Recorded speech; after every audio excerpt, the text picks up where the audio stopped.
के नए एपिसोड में आपका स्वागत है। इस वीडियो में हम बात करेंगे कि भीमराव अंबेडकर क्यों नहीं कहते थे गांधी को महात्मा। गांधी और अंबेडकर के संबंध कैसे थे, इस सवाल पर लंबी बहसें होती रहती हैं और काफ़ी कुछ कहा सुना जा चुका है।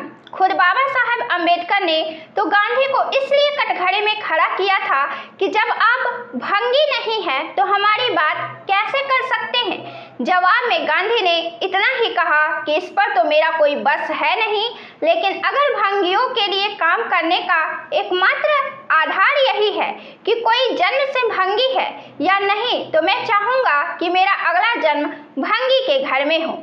साल 1955 में डॉक्टर अंबेडकर ने बीबीसी को दिए एक इंटरव्यू में महात्मा गांधी के साथ अपने संबंधों और मतभेदों पर लंबी बात की थी। उन्होंने बहुत बातें इस वीडियो में बताई थी। वे कहते थे, मैं 1929 में पहली बार गांधी से मिला था।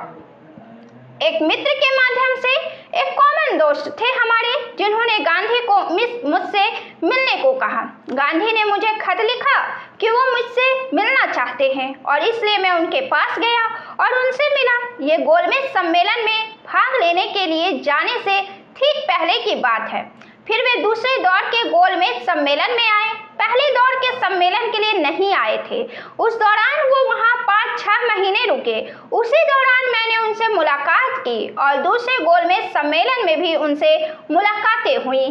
पुनः समझौते पर हस्ताक्षर करने के बाद भी उन्होंने मुझसे मिलने को कहा, लिहाजा मैं उनसे मिलने के लिए गया। वो जेल में थे।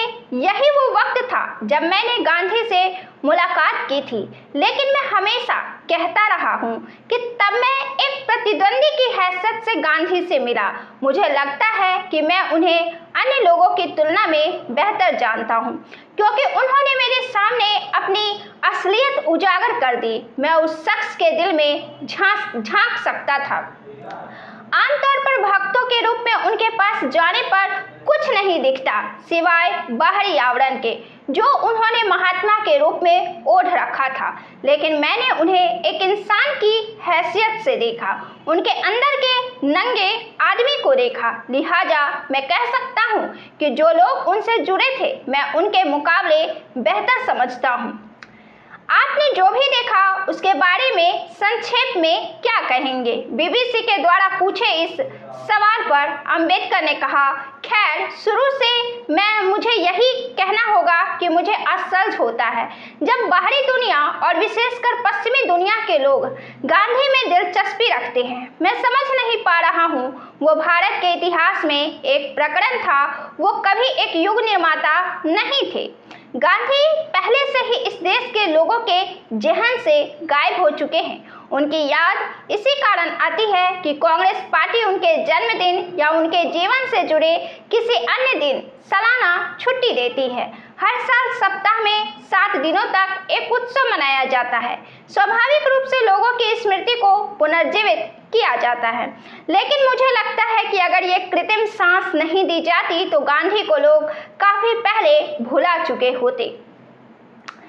क्या आपको ऐसा नहीं लगता कि उन्होंने मूलभूत बदलाव किए? इस सवाल पर अंबेडकर स्वयं जवाब देते हैं कि नहीं, कभी नहीं, बल्कि वो हर समय दोहरी भूमिका निभाते थे।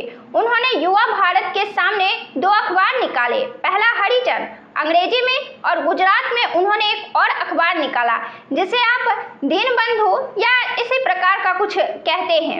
यदि आप इन दोनों अखबारों को पढ़ते हैं तो आप पाएंगे कि गांधी ने किस प्रकार लोगों को धोखा दिया। अंग्रेजी समाचार पत्र में उन्होंने खुद को जातीय व्यवस्था और अस्पृश्यता का विरोधी और खुद को लोकतांत्रिक बताया, लेकिन अगर आप गुजराती पत्रिका को पढ़ते हैं तो आप उन्हें अधिक रूढ़िवादी व्यक्ति के रूप में देखेंगे। वो जाति व्यवस्था, वर्णाश्रम धर्म या सभी रूढ़िवादी सिद्धांतों के समर्थक थे, जिन्होंने भारत को हर काल में नीचे रखा है। दरअसल किसी को गांधी के हरिजन में दिए गए बयान और गुजराती अखबार में दिए उनके बयानों का तुलनात्मक अध्ययन करके उनकी जीवनी लिखनी चाहिए। गुजराती पेपर के 7 खंड है। पश्चिमी दुनिया सिर्फ अंग्रेजी पेपर पढ़ती है, जहां गांधी लोकतंत्र में विश्वास रखने वाले पश्चिमी लोगों के सम्मान में खुद को बनाए रखने के लिए लोकतांत्रिक आदर्शों की वकालत कर रहे थे। लेकिन आपको ये भी देखना होगा कि उन्होंने वास्तव में अपने स्थानीय पेपर में लोगों से क्या बात कही थी। ऐसा लगता है कि किसी ने इसका कोई संदर्भ नहीं लिया है। उनकी जितनी भी जीवनियां लिखी गई हैं वो उनके हरिजन और युवा भारत पर आधारित है और गांधी के गुजराती लेखन के आधार पर नहीं है। फिर जाति संरचना में हरिजन को भगवान के रूप में प्रस्तुत करने के पीछे उनका असली इरादा क्या था, इस सवाल पर अंबेडकर जवाब देते हैं, वो सिर्फ ऐसा चाहते थे। अनुसूचित जाति के बारे में दो चीजें हैं, हम अस्पृश्यता समाप्त करना चाहते हैं, लेकिन साथ ही हम ये भी चाहते हैं कि हमें समान अवसर दिया जाना चाहिए ताकि हम अन्य वर्गों के स्तर तक पहुंच सके। अस्पृश्यता को बिल्कुल धो देना कोई अवधारणा नहीं है। हम पिछले 200 वर्षों से अस्पृश्यता को धो रहे हैं, किसी ने इसके बारे में चिंता नहीं की है। हाँ, कुछ कमियां हैं जो बहुत हानिकारक है। उदाहरण के लिए लोग पानी नहीं ले सकते हैं, लोगों के पास खेती करने और अपनी आजीविका कमाने के लिए भूमि नहीं हो सकती है, लेकिन उससे भी महत्वपूर्ण अन्य चीजें हैं, अर्थात देश में उनकी स्थिति एक समान होनी चाहिए और उनके पास उच्च पदस्थ होने के अवसर भी होने चाहिए ताकि न केवल उनकी गरिमा बढ़े बल्कि वो रणनीतिक स्थितियों में रहते हुए अपने लोगों की रक्षा कर सके।